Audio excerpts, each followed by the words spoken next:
Alrighty, Rich, here's your 408 small block Mopar.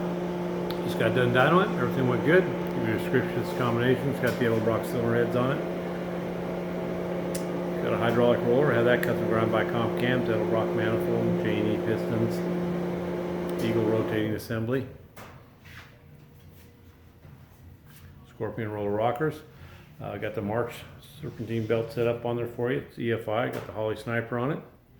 Everything's tuned up for you. Take you in and show you how it ran. Already down to 3,483 foot-pounds of torque. Looks like a Peaks torque 501.